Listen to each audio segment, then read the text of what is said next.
Good afternoon. I am Kershana Harden. Today I will be talking with Ms. Leontine Jones in regards to curriculum. Ms. Jones. Good afternoon. My name is Leontine Jones, and I am a science educator at Callaway Smith Middle School, 7th grade. Okay, how many years have you been teaching, Ms. Jones? This is my 14th year in the classroom. Okay, 14 years? Okay. All right, so my question I want to ask you is this. With COVID-19 going on and things changing drastically just all of a sudden, how has the infusion of technology impacted your curriculum in your classroom? The infusion of technology has impacted my classroom in a way that it allowed me to continue to teach with rigor and with relevance.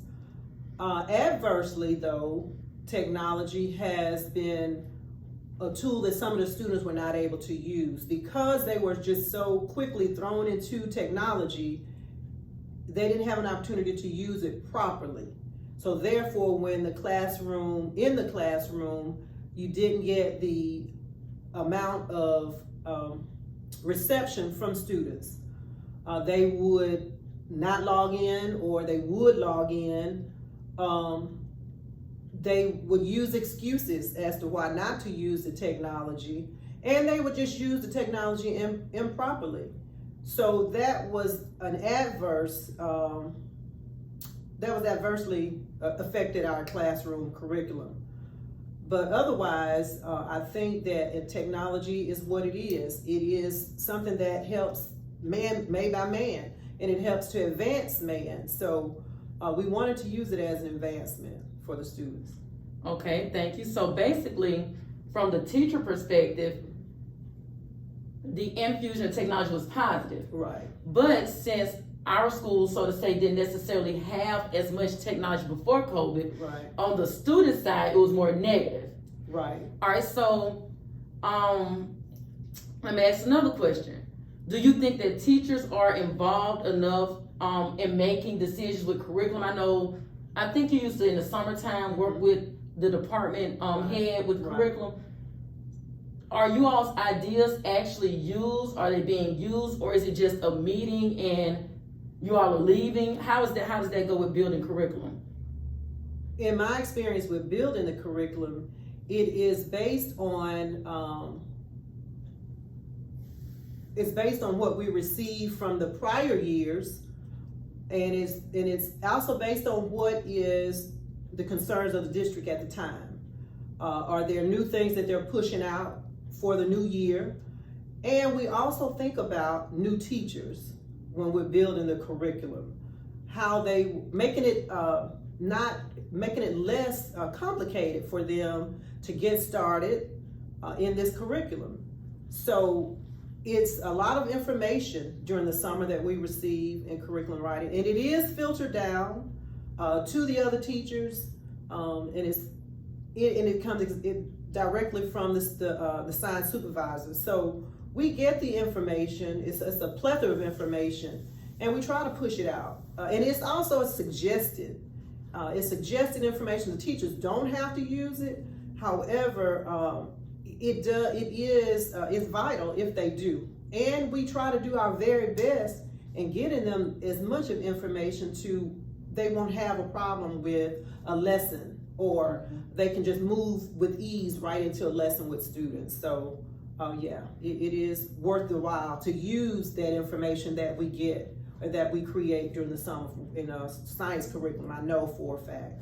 Okay, did you have anything you want to ask me about the curriculum, or how we normally, the traditional way, or anything of that nature?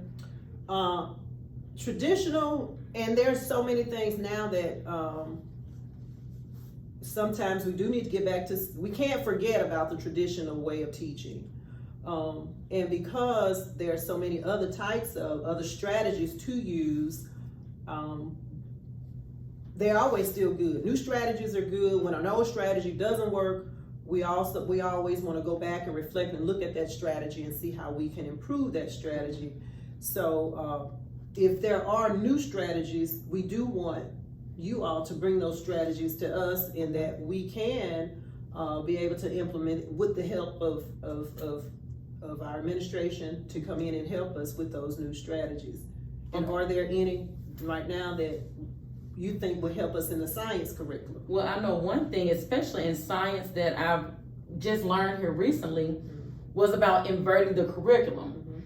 And what they were saying is, whenever you build a curriculum, we come up with all these ideas and we just say, okay, learn this, learn this, learn this. The student does not understand or know the relationship or the relevance. How does this relate to me? Why am I learning this? So what they were suggesting was to invert the curriculum, where each time you start a new objective or a new standard, you start with some type of activity.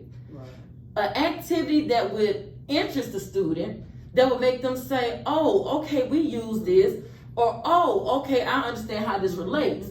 So when they're able to understand how it relates to them, they're more interested in learning it versus throwing formulas on the board or throwing definitions on the board and saying, okay, you need to learn this, we're gonna do this today.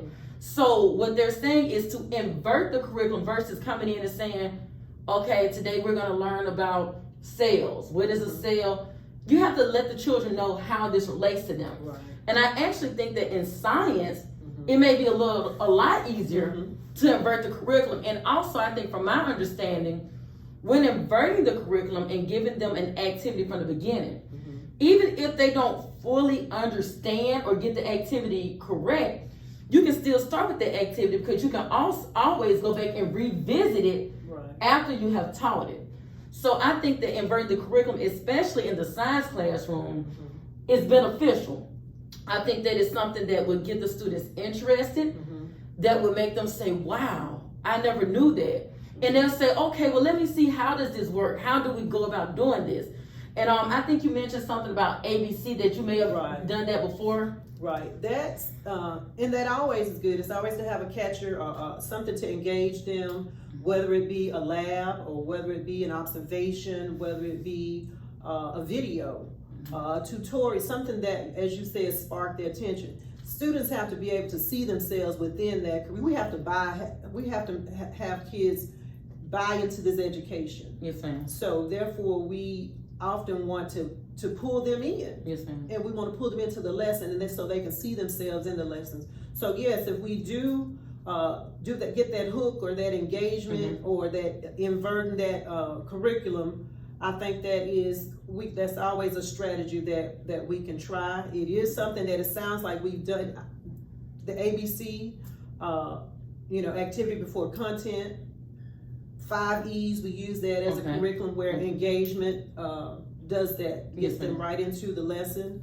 I've also heard about backward teaching, and that sounds very similar to that as well. So any strategy that it takes to get the students to buy into education, pull them in, see themselves in that, yes. Okay. I think that'll be something we could try. Well, thank you so much, Ms. Jones, for your time today. Yes. I greatly appreciate it. Thank you all.